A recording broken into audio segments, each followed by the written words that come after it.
I'm on a mission to find my next 5-star read. I have let TikTok pick my next contender, and I have been putting this one off for months. I knew there was something. I didn't think it would be that. I am scared. One Dark Window by Rachel Gillig. It's got lovely sprayed edges. This is what TikTok have picked, and I am genuinely scared to read it. It looks a little bit creepy. I am a little bit of a scaredy cat, I'm not gonna lie.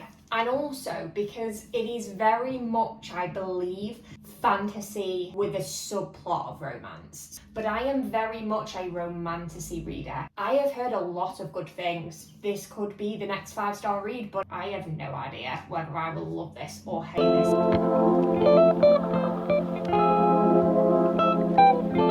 I'm scared I'm slumping.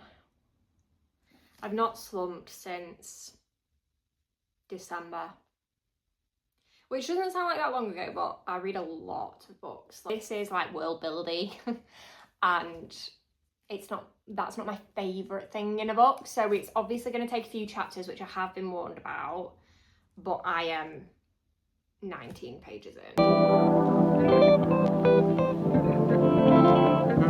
I am 95 pages in. I feel like I might have gotten this all wrong. I don't know why, I thought I'd just heard of like when people talk about this, obviously it is quite like a big book, that our FMC, Elspeth, I'm hoping Elspeth, I was thinking that it was about her falling in love with the nightmare voice in her head, but now I'm getting the impression that that's perhaps wrong, because there's like several male characters that have come into it, and whilst I don't think some of them are the ones that she's interested in, the captain, I could see it being the captain. Am I a little bit morbidly curious and annoyed that it's not the nightmare, perhaps? Although I don't understand how that would have worked.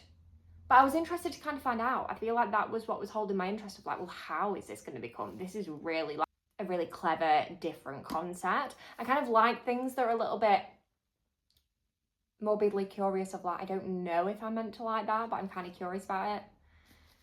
So I'm a little bit like, is it just going to be the captain? And if so, yeah. I don't know. I feel like I'm over the world building a little bit, but then they do throw in like new cards and you've got to learn what they are then. So then I pick up the pace and then I'm like, oh no, I need to like slow down and read this again properly, which is frustrating me a little bit. But I'm not liking it. I'm just not getting 5-star feels at the moment. Like I'm not really getting a huge hype, but I do like Rachel Gillig's writing, so I am enjoying it. But I think I'm just a little bit disappointed. I don't feel it's what I thought it was going to be.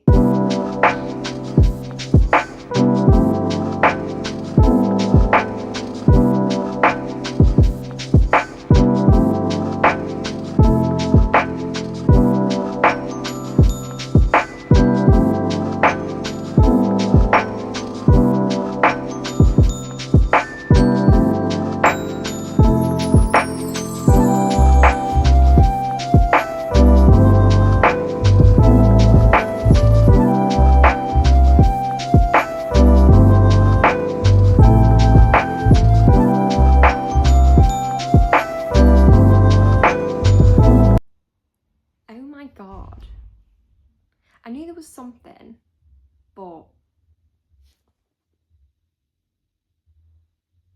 I didn't think it would be that. What is going on with this? There are so few of us, Miss Spindle. You are more special than you know, and it pains me to think I might have hurt you. I'm sorry. Trees, I'm sorry.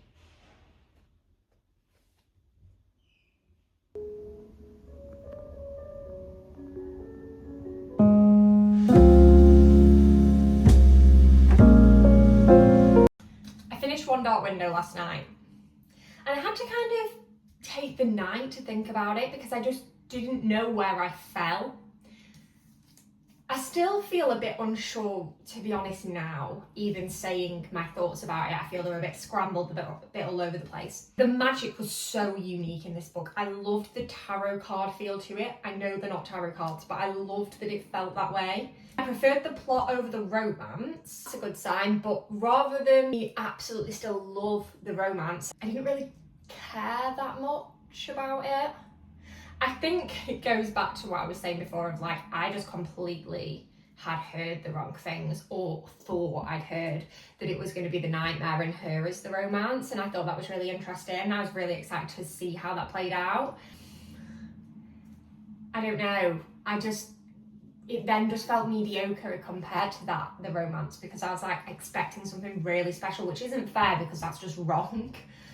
But yeah, I think that and the hype together did make me take a bit of a step back. I read it in 2 days, so I cannot have been that sad about it. I'm even more curious now about book 2 because the way that ended, I did not expect. And yeah, I was a bit taken aback by maybe the last 100 pages in this. It was quite exciting. I was like, well, where is this going then? And I know there's another book, so I'm kind of intrigued with that. I need to go and read book 2 at some point. But even though I'm so curious and I'm like, where are we going from here? I'm not running to buy it. I'm kind of, yeah, I'm going to take a minute. Which again, I think if I loved this as much as I hope to, I would have already had book 2 purchased and on its way. I definitely am going to continue with the series. I think it's a very solid read. I definitely would recommend this to people. I think the magic system's so enticing, so unique. There are moments that have you draw on the floor. There are things that get revealed and you're like, wow. I did have all them feelings, but I think for some reason, whether it be expectations, what I thought was going to happen, all these different things, it didn't fully gel to be 5 stars. I think it's very much 3.75 territory. And I think what the saving grace for me is in this book is the writing style of Rachel Gillig and the unique story. The final thing I will say as well, I think it would have been a 4-star if the writing style didn't begin to get a bit repetitive. I like how unique it is. I like how refreshing it is, but then I liked the voice when it was like being snarky, when we were talking normally. And if it had just been every now and then the voice had gone into sort of a folky, scriptured style of prologue, I wouldn't have minded.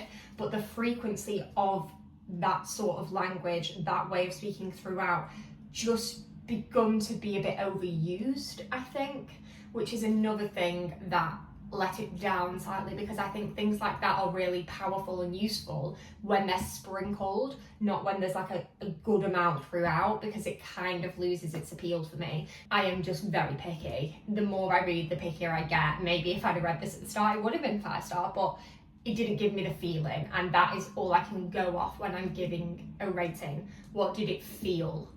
And this just fell short of that 4-star feeling for me. So we got The Hunt Remains. Drop in the comments some more books that I could read that potentially are 5 stars. Give me some more 5-star recs, please. I am open to, I love sports romance, I love contemporary romance, I obviously am a fantasy romance fan and a romantasy fan. So any book, I'm very open at this stage. And make sure you subscribe, because the hunt is officially on. We are 2 books down in this official journey. I have not had my 5-star read since January, and we are still on the search. It's getting a bit ridiculous now, given that I've read nearly 50 books this year so far, and I've had 2 5-star reads. We're not even at 10% of them being 5 stars, so I need one. So please help me out. Please come on this journey with me, subscribe, and give me some recs, and hopefully in this series we can finally find my 5-star read. Thanks for watching.